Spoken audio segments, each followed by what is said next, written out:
ടിവിയിലേക്ക് സ്വാഗതം. സൂരജ് പാലക്കാരനാണ്.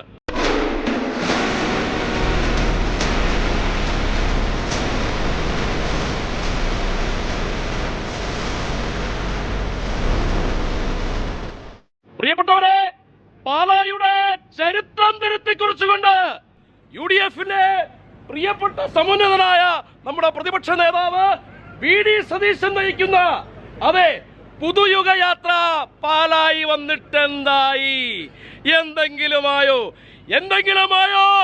എന്ന് ചോദിക്കുന്ന പാലക്കാർക്ക് കൊടുക്കാനുള്ള മറുപടിയാണ് പ്രിയപ്പെട്ടവരെ ഈ ജനസാഗരം. പാലായെ ഇളക്കി മറിച്ചുകൊണ്ട് 10,000 എത്തിയ പാലായിലെ ഈ സംഗമം വെറുമൊരു സംഗമമല്ല. പാലായുടെ MLA ഉണ്ട്.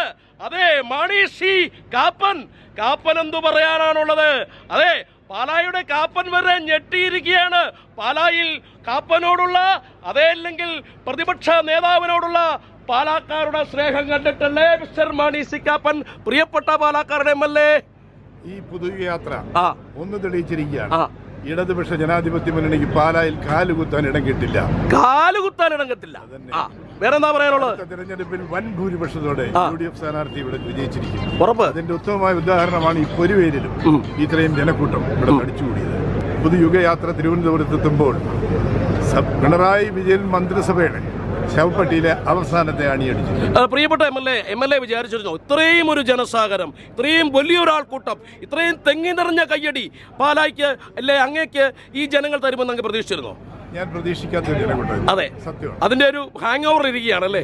ഏതായാലും പ്രിയപ്പെട്ട പാലക്കാർക്ക് നന്ദിയുണ്ട്, UDF-നെ സ്നേഹിക്കുന്നവർക്ക് നന്ദിയുണ്ട്, പാലായെ സ്നേഹിക്കുന്നവർക്ക് നന്ദിയുണ്ട്. VD സതീശന്റെ ഈ പുതുയുഗ യാത്ര പാലായിൽ ചരിത്രം സൃഷ്ടിച്ചിരിക്കുകയാണ്. പ്രിയപ്പെട്ടവരെ, നന്ദി, സ്നേഹം. ടിവിക്ക് വേണ്ടി നിങ്ങളുടെ സ്വന്തം സൂരജ് പാലക്കാരൻ.